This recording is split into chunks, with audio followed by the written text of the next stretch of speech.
Jesus de Nazaré. Do batismo no Jordão à transfiguração. 14ª parte. Joseph Ratzinger, Bento XVI. Tradução: José Jacinto Ferreira de Farias, SCJ. Vamos agora para o último grande motivo do discurso sobre o pastor, a unidade. Ele aparece com grande peso no discurso sobre o pastor em Ezequiel. Foi-me dirigida a palavra do Senhor: tu, filho do homem, pega numa vara e escreve nela: ajudai aos israelitas que estão com ele. Depois pegarás na outra vara e escreverás sobre ela: a José, vara de Efraim, e a toda a casa de Israel que está com ele. Deves juntá-las depois uma a outra de maneira que não formem na tua mão mais do que uma só vara. Assim fala Deus, o Senhor: vou recolher os israelitas dentre as nações por onde estiverem dispersos. Vou reuni-los de toda parte, para os tornar a trazer para sua pátria, para as montanhas de Israel, para um único povo. Eles não serão durante mais tempo dois povos e nunca mais se dividirão em duas partes. Ezequiel 37, 15 a 17, 21. O pastor, que é Deus, reúne outra vez, num único povo, Israel separado e disperso. Os discursos de Jesus sobre o pastor agarram-se nesta visão, mas alargam decisivamente o raio da promessa: tenho ainda outras ovelhas que não são deste redil, também a elas devo conduzir e elas escutarão a minha voz. Então haverá um só rebanho e um só pastor. João 10 e 16. A missão de Jesus pastor não diz respeito apenas às ovelhas dispersas da casa de Israel, mas visa absolutamente a recondução dos filhos de Deus que andam dispersos. João 11 e 52. Deste modo, a promessa de um só pastor e de um só rebanho diz o mesmo que aparece em São Mateus na ordem de missão dada pelo ressuscitado: fazei de todas as nações meus discípulos. 28:19, e que se encontra também nos Atos dos Apóstolos como palavra do ressuscitado: deveis ser minhas testemunhas em Jerusalém, em toda a Judéia e na Samaria e até os confins da terra. Atos 1:8. Aqui se torna visível a razão interior desta missão universal: só há um pastor.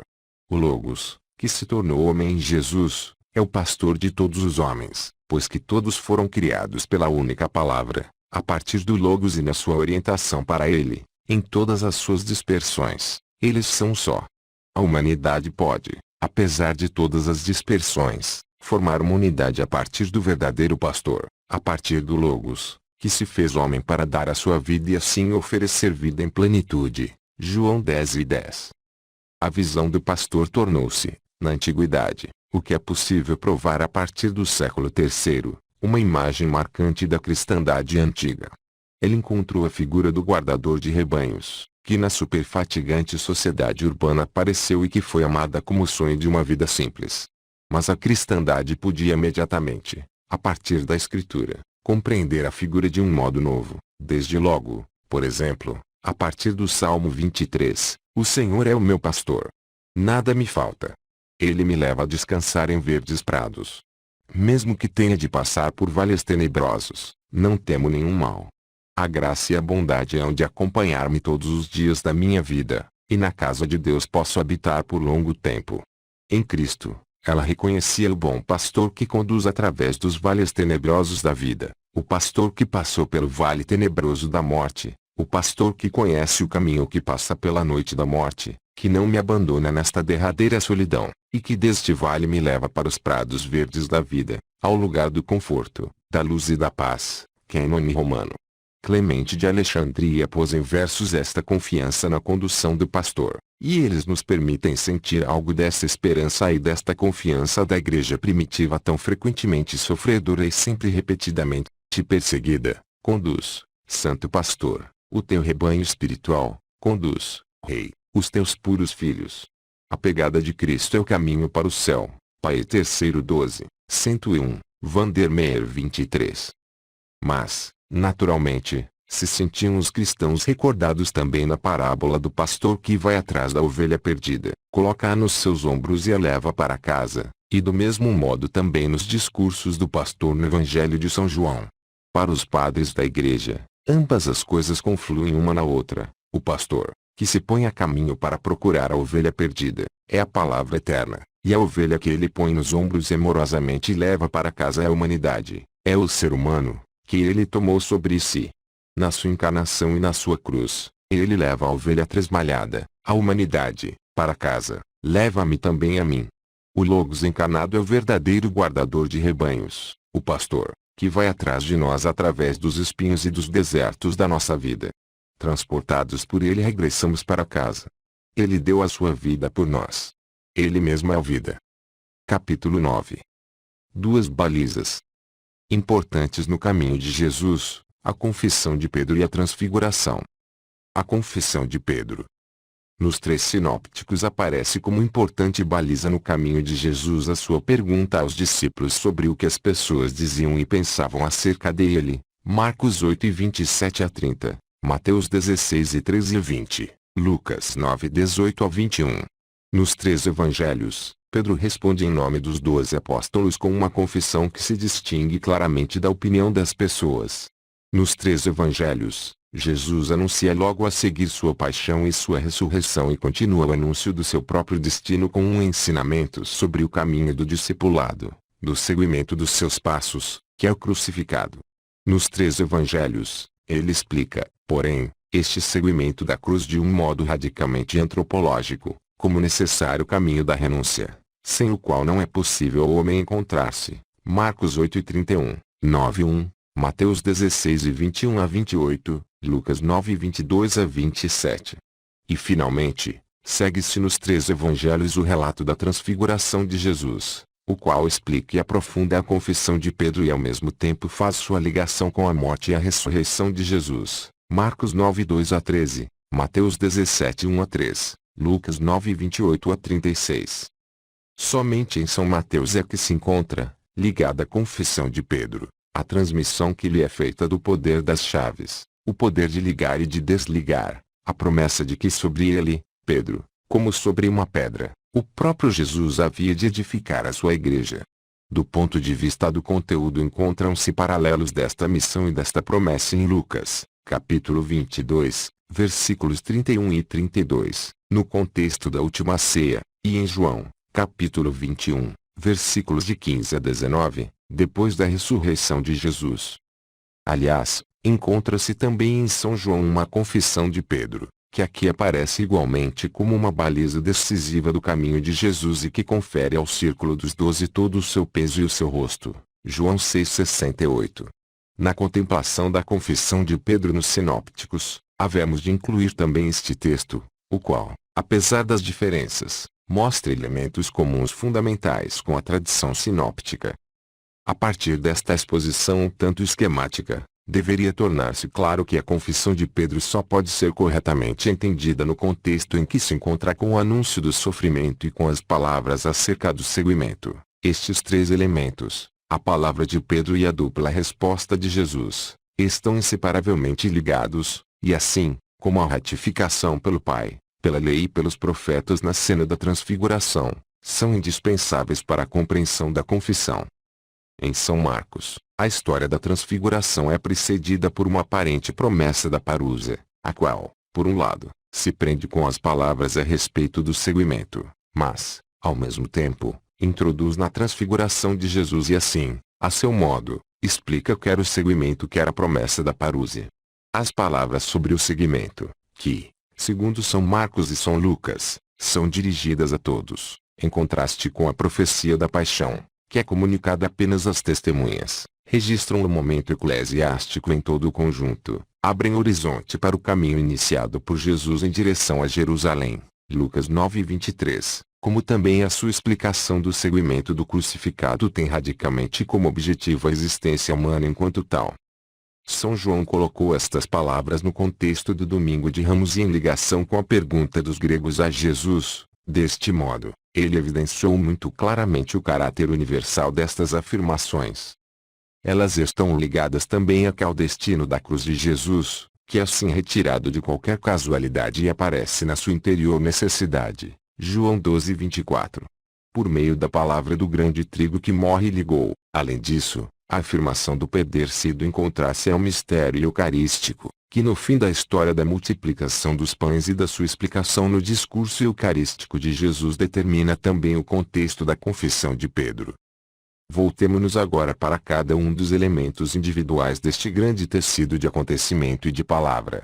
São Mateus e São Marcos designam como lugar do ocorrido a região de Cesareia de Filipe, um santuário a Pan, hoje Banjas, construído por Herodes, o Grande, que ficava na nascente do Rio Jordão. Herodes tinha então feito deste lugar a capital da sua região e o designado com o nome de César Augusto e com o seu. A tradição fixou esta cena no lugar em que uma parede de pedra, suspensa sobre as águas do Jordão, oferece às palavras sobre a pedra uma impressionante visibilidade. São Marcos e São Lucas introduzem-nos, cada um a seu modo, no lugar interior do acontecimento. São Marcos diz que Jesus fez esta pergunta a caminho. É claro que o caminho do qual ele fala conduz a Jerusalém. O estar a caminho nas povoações em Cesareia de Filipe, Marcos 8:27, significa o começo da subida para Jerusalém, para o centro da história da salvação, para o lugar no qual deveria consumar-se o destino de Jesus na cruz e na ressurreição, mas também onde, depois destes acontecimentos, a igreja teve o seu início. A confissão de Pedro e as palavras de Jesus que se seguiram estão no início deste caminho. Depois do grande tempo da pregação na Galileia, esta é uma baliza fundamental, a partida para a cruz e o convite à decisão, que agora distingue claramente o discipulado daqueles que simplesmente ouvem mas não caminham, marcam especificamente o início da nova família de Jesus, a futura igreja. Para esta comunidade é característico que está a caminho com Jesus. Em que caminho, ficará claro precisamente neste contexto. É além disso característico para ela que a sua decisão para caminhar se apoia num conhecimento, num conhecer Jesus, que ao mesmo tempo oferece um novo conhecimento de Deus, do único Deus, no qual acreditam como israelitas. Em São Lucas, mais especificamente no sentido da sua representação da figura de Jesus, a confissão de Pedro está ligada a um acontecimento de oração. São Lucas começa sua apresentação da história com um propositado paradoxo. Enquanto Jesus se encontrava sozinho em oração, estavam seus discípulos com ele. Lucas 9:18. Os discípulos são introduzidos na sua solidão, na sua total e reservada intimidade com o Pai. E eles podem vê-lo, como refletimos no início deste livro, como aquele que fala com o Pai face a face. E eles podem vê-lo na sua própria e autêntica filiação, naquele ponto a partir do qual surgem as suas palavras, os seus atos, o seu pleno poder. E eles podem ver o que os outros não veem, e deste ver surge um conhecimento que vai além da opinião dos outros. É deste ver que vem a sua fé, a sua confissão. Sobre isto pode então surgir a igreja. A dupla pergunta de Jesus tem aqui o seu lugar interior. A dupla pergunta sobre a opinião dos outros e sobre a convicção dos discípulos pressupõe, por um lado, que há um conhecimento exterior de Jesus que não é simplesmente falso, mas que é, no entanto, insuficiente e que se contrapõe ao conhecimento profundo que está ligado ao discipulado e que só nele pode surgir. Os três sinópticos relatam unanimemente a opinião dos outros, para os quais Jesus é João Batista ou Elias ou um dos outros profetas que ressuscitou. São Lucas havia anteriormente narrado que Herodes ouvira tais interpretações da pessoa, da ação de Jesus, e daí ter sentido o desejo de o ver. São Mateus acrescenta como variante a concepção de alguns segundo os quais Jesus é Jeremias. O comum a estas representações é que elas classificam Jesus na categoria de profeta, que a luz da tradição de Israel estava à disposição como chave da leitura. Em todos os nomes que foram referidos para a interpretação da figura de Jesus oscila, de certo modo, o momento escatológico, a expectativa de uma virada que ao mesmo tempo pode estar ligada com a esperança, mas também com a angústia.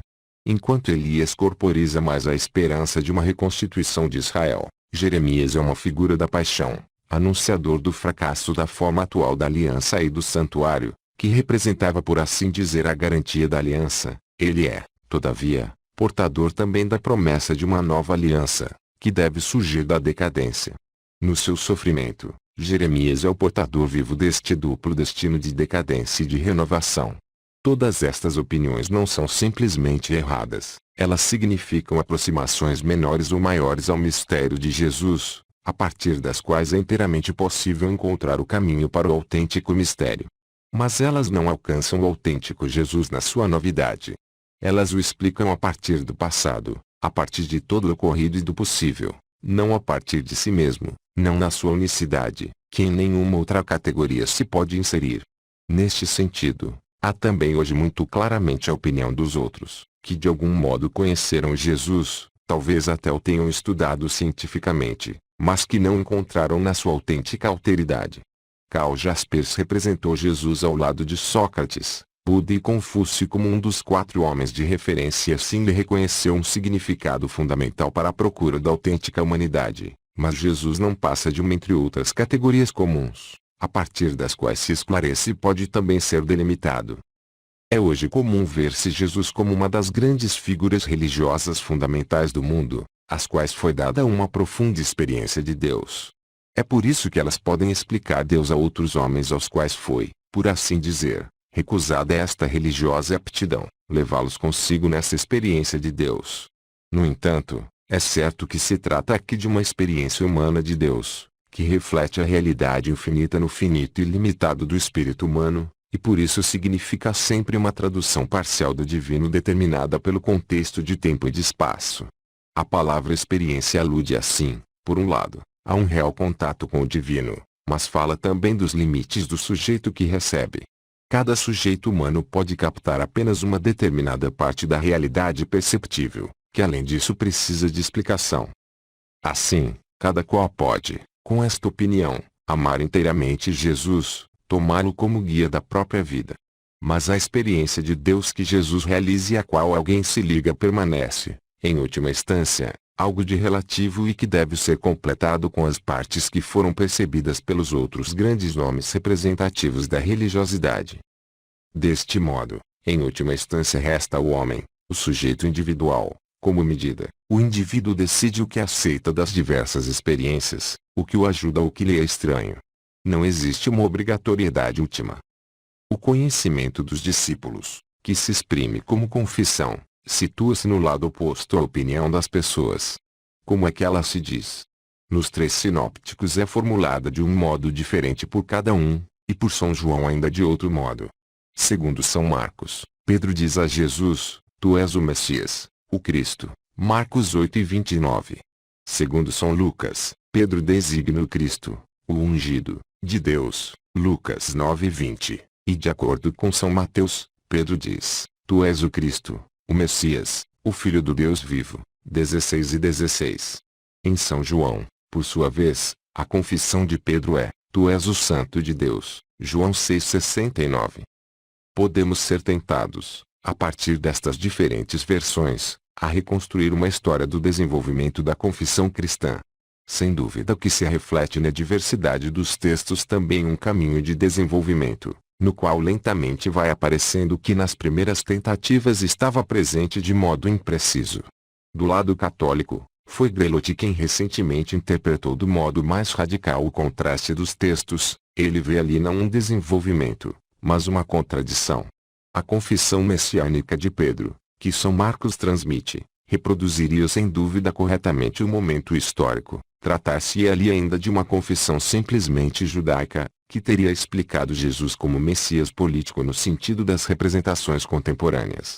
A representação de São Marcos é que seria claramente lógica, porque só no quadro de um messianismo político é que se explicaria o protesto de Pedro contra o anúncio do sofrimento, ao qual Jesus, como antes, em reação à oferta de poder feita por Satanás, respondeu com uma enérgica renúncia. Para trás, Satanás. Tu não tens o pensamento de Deus, mas o dos homens. Marcos 8:33. Esta áspera rejeição só seria consequente se assim fosse proferida a anterior confissão e rejeitada como falsa. Ela não teria nenhuma lógica segundo a confissão teologicamente amadurecida da versão de São Mateus. Na conclusão que Grelotti retira de tudo isto, ele concorda também com aqueles exegetas que não partilham da sua interpretação totalmente negativa do texto de São Marcos. Na confissão de São Mateus, trata-se de uma palavra pós-pascal. Somente depois da ressurreição é que podia ser formulada a tal confissão, assim pensa a grande maioria dos intérpretes. Grelotti liga isto ainda a uma especial teoria a respeito de uma aparição pascal do ressuscitado a Pedro, que ele coloca em paralelo com o encontro com o ressuscitado no qual Paulo viu o fundamento do seu apostolado. Para a palavra de Jesus: Bem-aventurado és tu, Simão, filho de Jonas, porque não foi nem a carne nem o sangue que te revelaram isto, mas o meu Pai que está nos céus. Mateus 16:17. Haveria um surpreendente paralelo na carta aos Gálatas, mas quando Deus, que me escolheu ainda no seio materno e me chamou pela sua graça, na sua bondade me revelou o seu Filho, de modo que o anunciasse entre os pagãos, então não tomei imediatamente nem a carne nem o sangue como conselheiros. Gálatas 1:15. Conforme Gálatas 1:11, o evangelho que anunciei não tem origem nos homens, eu não o recebi nem aprendi de nenhum homem, mas recebi-o pela revelação de Jesus Cristo. Comum ao texto de São Paulo, e a proclamação que Jesus faz da bem-aventurança de São Pedro, é a indicação da revelação e também a afirmação de que este conhecimento não tem origem nem na carne nem no sangue.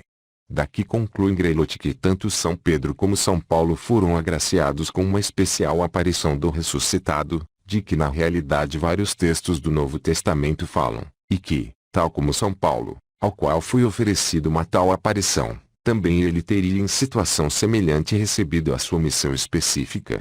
A missão de São Pedro seria então para a igreja vinda dos judeus, a de São Paulo para a igreja vinda dos pagãos. Gálatas 2:7.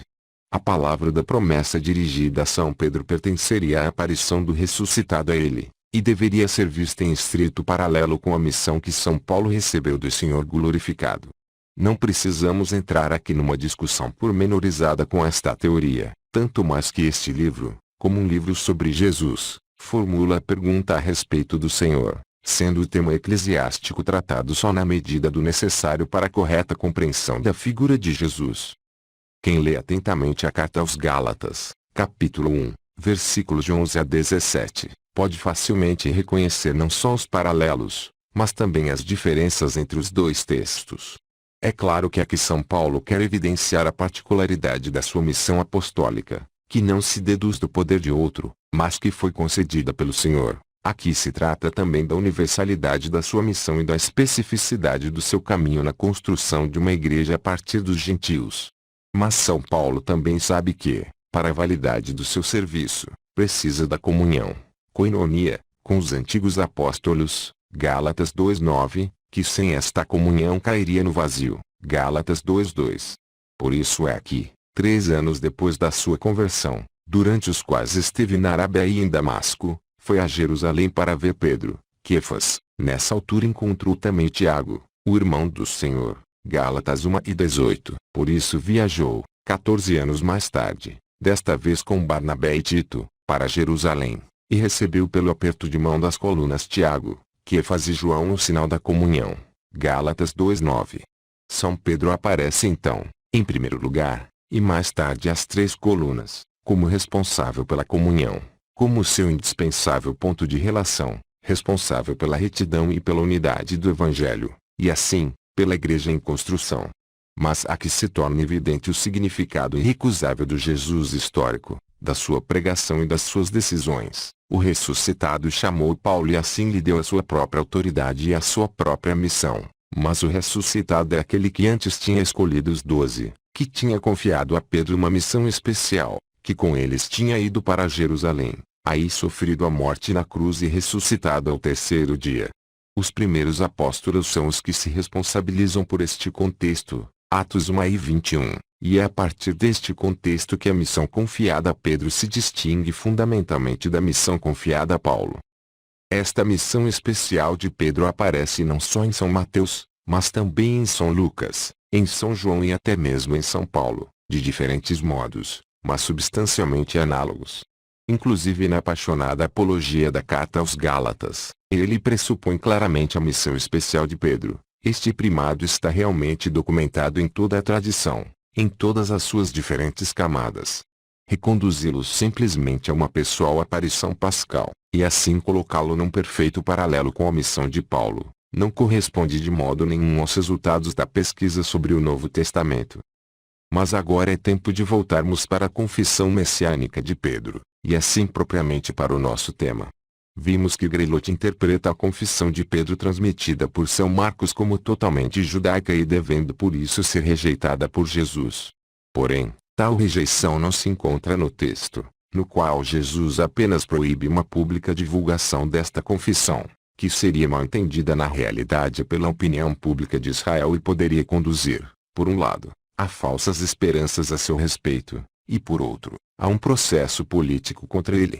É somente a esta proibição que se segue a explicação do que Messias realmente significa. O verdadeiro Messias é o Filho do Homem que será condenado à morte e que somente assim entrará na sua glória, como ressuscitado, depois de 3 dias.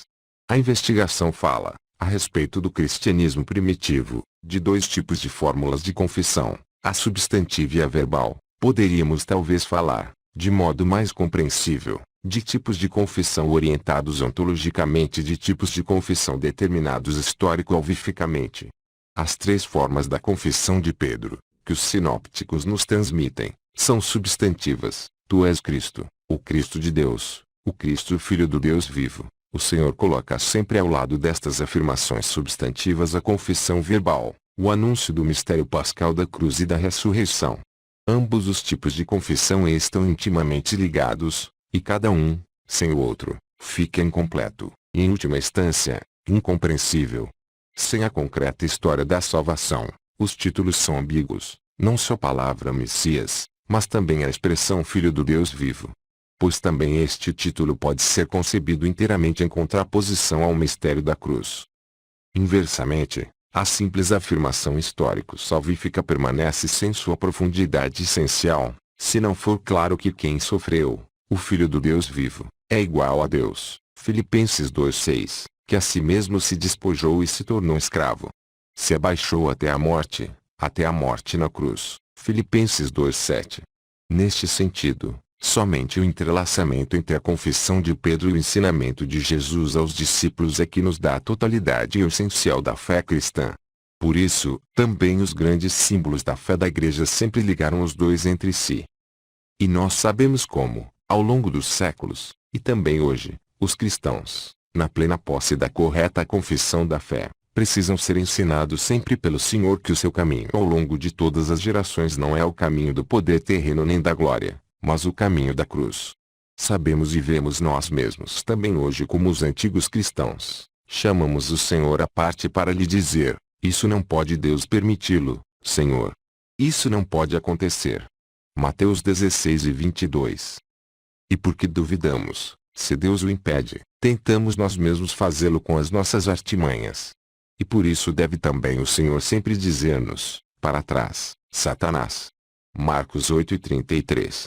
Toda a cena conserva assim uma terrível atualidade. De fato, ao fim e ao cabo, pensamos sempre a partir da carne e do sangue, e não a partir da revelação, que devemos acolher na fé.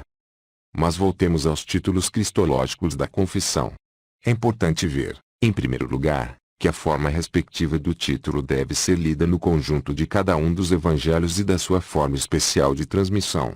É sempre importante, por isso, a relação com o processo de Jesus, no qual a confissão dos discípulos reaparece como pergunta e como acusação. Em São Marcos, a questão do sumo sacerdote toma o título Cristo, Messias, e alarga-o, és tu o Messias, o Filho do Altíssimo. Marcos 14:61.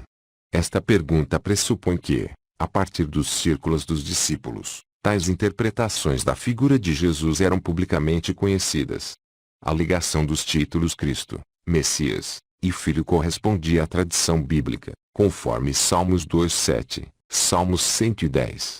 A partir daqui parece relativizada a diferença da confissão de fé entre a concepção de São Marcos e a de São Mateus e muito menos profunda do que na exegese de Grelote e de outros. Em São Lucas, Pedro confessa, como vimos, que Jesus é o ungido, Cristo, Messias, de Deus. Aqui encontramos de novo o que o velho Simeão tinha dito acerca do menino Jesus, que ele anunciava como o ungido, Cristo, do Senhor, Lucas 2:26. Como réplica, os chefes do povo escarnecem Jesus, quando dizem debaixo da cruz, ajuda os outros, agora que se ajude a si mesmo, se é o Cristo de Deus, o eleito. Lucas 23:35.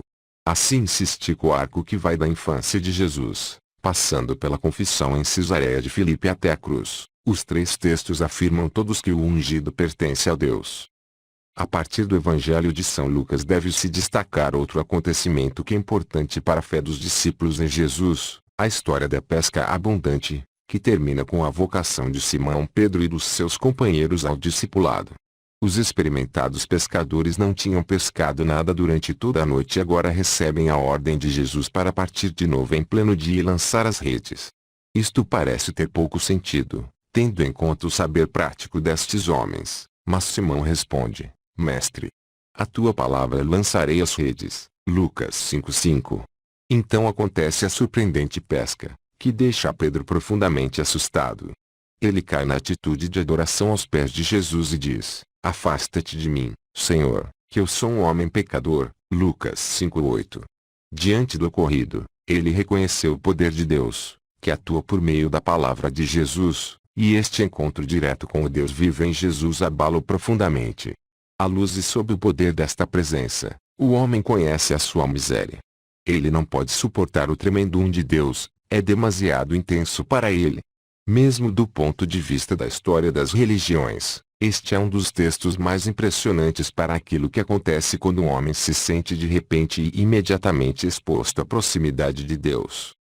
Então ele pode apenas assustar-se a respeito de si mesmo e pedir para ser libertado da violência desta presença. Esta imediata interiorização da proximidade de Deus que invade Jesus exprime-se no título que Pedro usa para Jesus, Kyrios, Senhor. É a designação divina que se encontra no Antigo Testamento, com a qual se substituiu o inefável nome de Deus da sarça ardente. Enquanto, antes da partida, Jesus fora para Pedro um epistata, que significa mestre, instrutor, rabino, agora ele o reconhece como o Kyrios.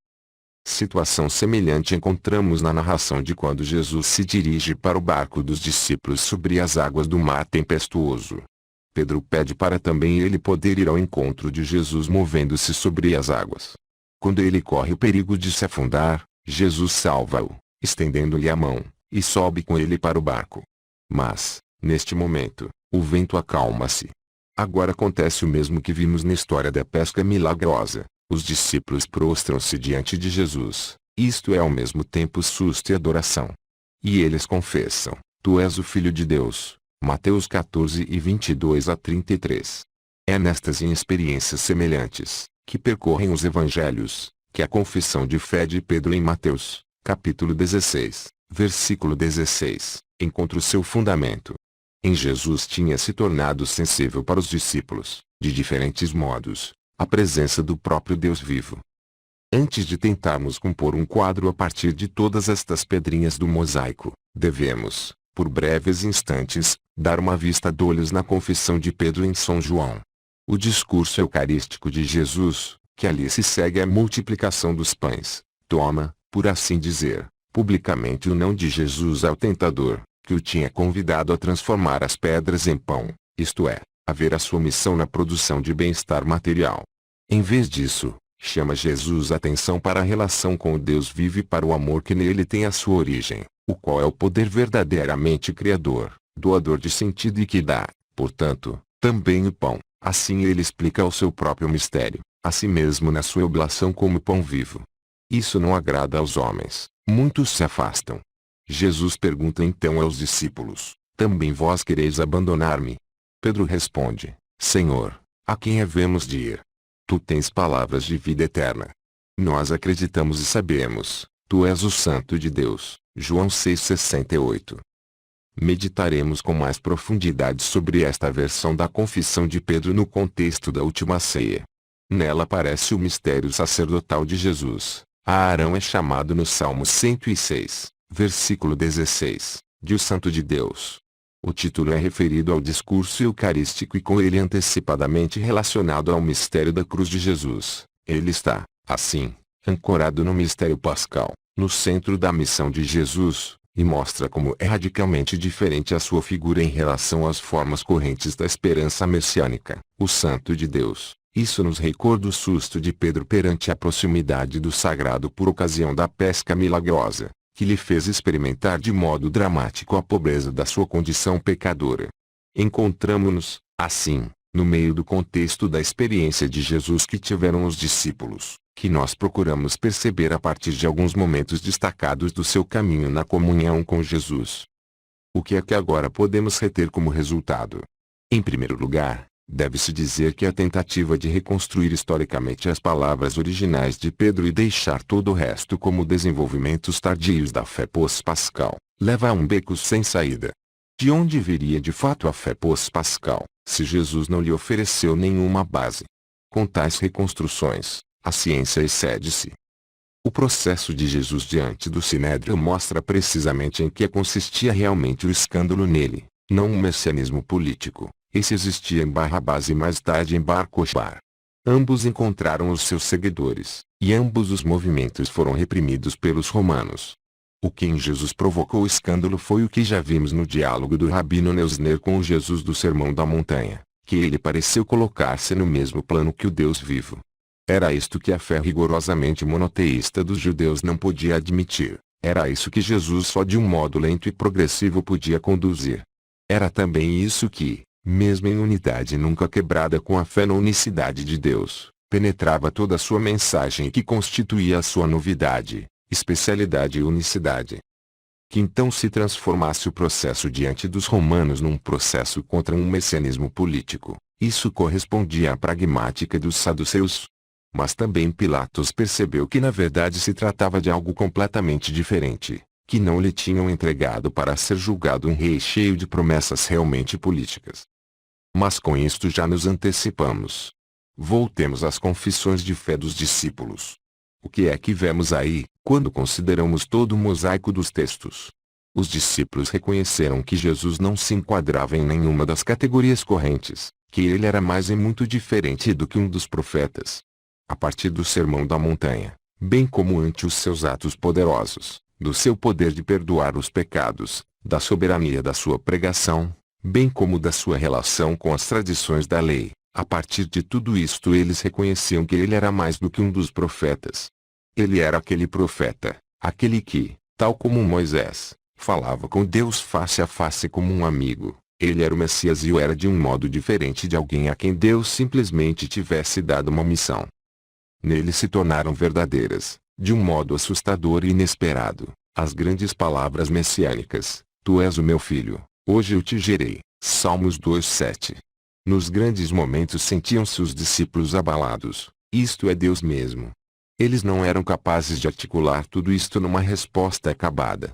Eles serviam-se, com razão, das palavras da promessa do Antigo Testamento: Cristo, o ungido, Filho de Deus, Senhor. São palavras centrais, nas quais se concentrou a sua confissão, que, no entanto, permaneceu sempre como que a tatear um caminho. Só puderam encontrar a sua forma perfeita no momento em que Tomé, ao tocar nas chagas do ressuscitado, exclamou: Meu Senhor e meu Deus. João 20:28.